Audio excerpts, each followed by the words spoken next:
बाबा बागेश्वर आज की डेट में हिंदुत्व और सनातन के पोस्टर बॉय बन चुके हैं। उनकी कथाओं में लाखों लोग पहुंचते हैं। सोशल मीडिया पर उनके वीडियो करोड़ों बार देखे जाते हैं। उनके एक एक बयान पर देश में बहस होती है। लेकिन यह सब अचानक से नहीं हुआ। बाबा बागेश्वर का भी एक लंबा संघर्ष रहा है, जिसमें उन्होंने टूटे फूटे घर में गुजारे से लेकर वो जो बचपन था, जगह जगह जाकर कथाएं कहने तक सारा वक्त देखा। जब लोग उन्हें जानते भी नहीं थे, उन विवादों को भी झेला जो विवाद उनके पर्चा खोलने पर खूब हुए। लेकिन कोई विवाद बाबा बागेश्वर का रास्ता नहीं रोक पाया। गुमनामी से हिंदुत्व और सनातन का बड़ा चेहरा बनने तक बाबा बागेश्वर की इस अद्भुत कहानी का अध्याय आज उनके जन्मदिन पर खोलने जा रहा हूं। आप भी देखिए। तिले न कटा हरो हिंदुओं, जाग जाओ सनातनियों। अपने धर्म में मरना अच्छा है दूसरे धर्म का विचार करने से। भाई है और हमें गर्व है कि वो सनातन के बहुत बड़े योद्धा है।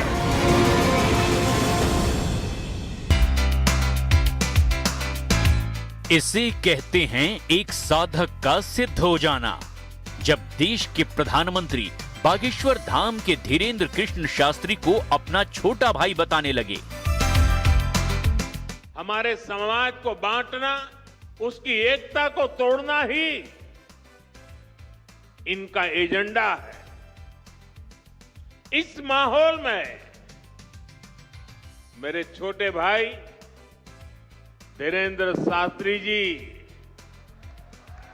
काफी समय से देश में एकता के मंत्र को लेकर लोगों को जागरूक करते रह रहे हैं। हिंदू और हिंदुत्व पर दिया उनका बयान हिंदुओं की आवाज बन जाता है। हम आज शपथ लेते हैं भारत को हिंदू राष्ट्र बनाकर रहेंगे।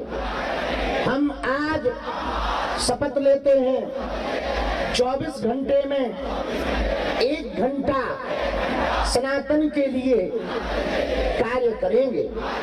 हम आज शपथ लेते हैं अपने बच्चों को पक्का सनातनी बनाएंगे।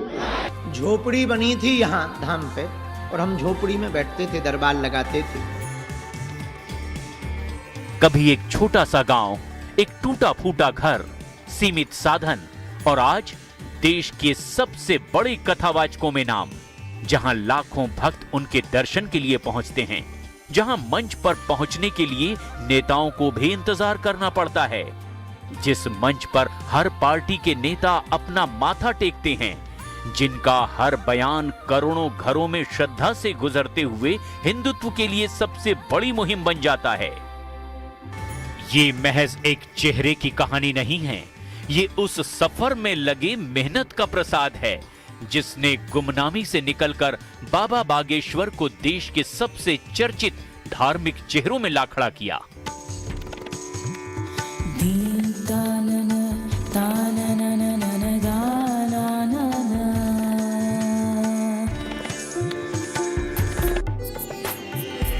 चार जुलाई 1996 को मध्य प्रदेश के एक छोटे से गांव में साधारण ब्राह्मण परिवार में धीरेन्द्र कृष्ण शास्त्री का जन्म हुआ था। कच्चे मकान और गरीबी के साथ आर्थिक तंगी में पुजारी पिता की छत्र छाया में उनका बचपन बीता। आर्थिक संकट इतना गहरा था कि उन्होंने स्कूल छोड़कर बचपन में ही अपने दादा की विरासत को आगे बढ़ाने का संकल्प ले लिया। 2010 में उन्होंने अपने दादा गुरु की परंपरा संभाली। छोटी सी उम्र में ही कथावाचक बनने का फैसला कर लिया। शुरुआत में मोटरसाइकिल पर गांव-गांव घूमकर कथा सुनाने लगे। लोग नहीं जानते थे, कम भीड़ थी, आर्थिक परेशानी थी। 2020 में उन्होंने दिव्य दरबार लगाना शुरू किया। लोगों की पर्चियां निकालने लगे। पूछो क्या विषय है आपका? नहीं चल रहा है, 8 साल से काम नहीं चल रहा है, क्रेशर सब बिक गया है और मम्मी का शरीर। 2023 में उनकी पर्ची निकालने की काबिलियत कुछ इस तरह से वायरल हुई कि वो एक ही झटके में सनातन के सुपरस्टार बन गए।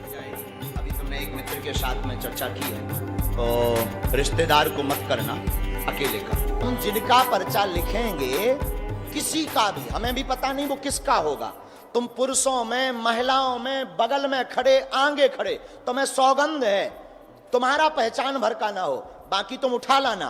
पर्चा हम पहले से लिख कर रख लेते हैं, तुम जिसको लाओगे उसी का निकलेगा जी। और वो जो बोलेगा वही निकलेगा, एक अक्षर यहां का वहां नहीं होगा। स्वधर्मे न धर्म श्रेय, श्रेयः परधर्मो भयावहा।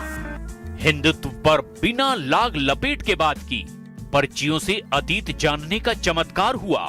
लोगों के दुखों को हर लेने के संकल्प ने धीरेन्द्र शास्त्री को साधारण भीड़ से निकालकर असाधारण चमत्कारी चेहरा बना दिया। वो किसी की भी पर्ची ऐसे निकाल देते हैं मानो उनके सामने खड़ा व्यक्ति न सिर्फ अचंभित बल्कि उनका कायल भी हो जाता है। वो किसी की भी ठठरी बांधने के अपने जुमले के साथ ऐसी बात करते हैं कि लोग अपने पापों से डरने लगते हैं। वो लोगों के राज ऐसे बता देते हैं जैसे उन्हें किसी के अतीत और भविष्य की सटीक जानकारी हो। और इसे वो श्री बालाजी मतलब बजरंग बली का आशीर्वाद बताते हैं। नमः पार्वती पतये।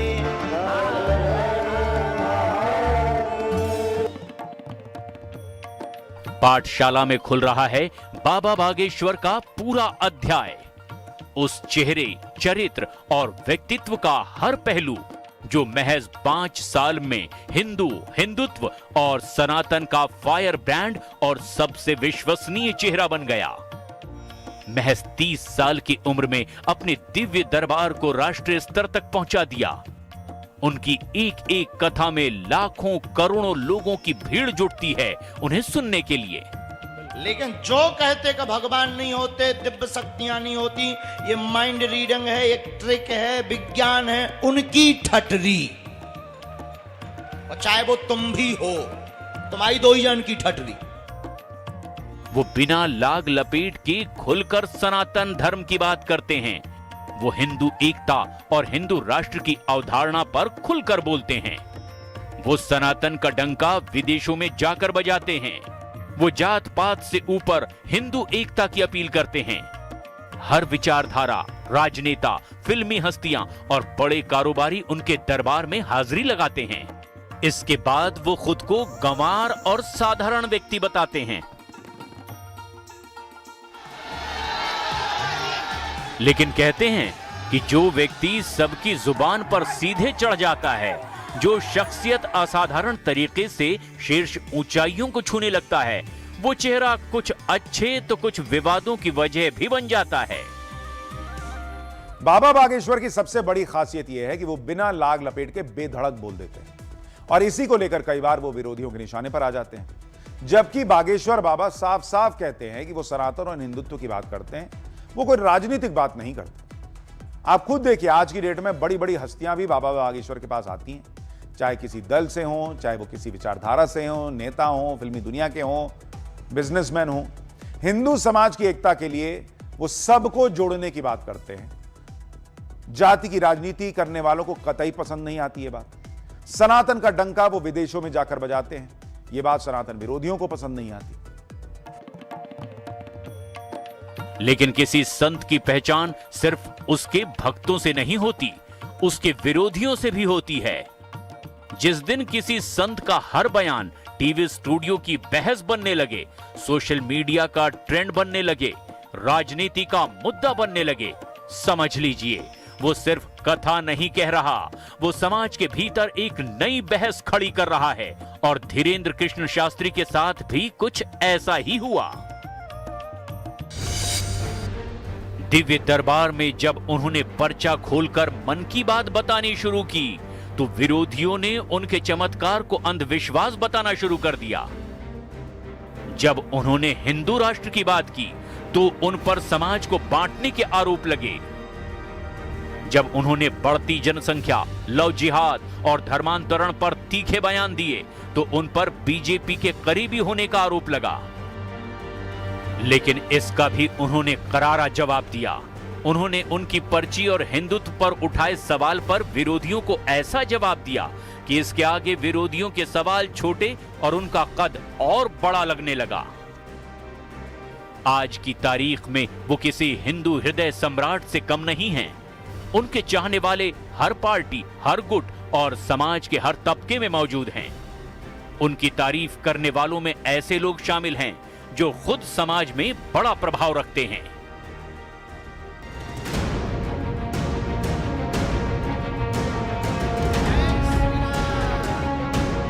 मेरे छोटे भाई धीरेन्द्र शास्त्री जी देश में एकता के मंत्र को लेकर लोगों को जागरूक करते रहे। ऐसे प्रधानमंत्री के हाथ में इस देश की बागडोर रहेगी तो भारत विश्व गुरु की यात्रा कर पाएगा। उनके हर बयान का समर्थन भी हुआ, विरोध भी हुआ, कभी धर्मांतरण पर, कभी हिंदू एकता पर, कभी सनातन पर, तो कभी भारत को हिंदू राष्ट्र बनाने की मांग पर। लेकिन जितना विरोध बढ़ा उतनी ही तेजी से उनकी लोकप्रियता भी बढ़ती चली गई। लेकिन सिर्फ विरोध से कोई व्यक्तित्व इतना बड़ा नहीं होता। किसी संत की सबसे बड़ी पहचान होती है उसकी वाणी, उसकी सेवा, समाज के प्रति उसका समर्पण। और यहीं से बागेश्वर धाम का दूसरा अध्याय शुरू होता है। अन्नपूर्णा भंडारा, गरीब, दिव्य दरबार, बच्चे, बुजुर्ग कथा के मंच से उतरने के बाद धीरेन्द्र कृष्ण शास्त्री सेवा को भी अपनी साधना का ही हिस्सा बताते हैं। बागेश्वर धाम में हर दिन हजारों श्रद्धालुओं के लिए अन्नपूर्णा भंडारा चलता है।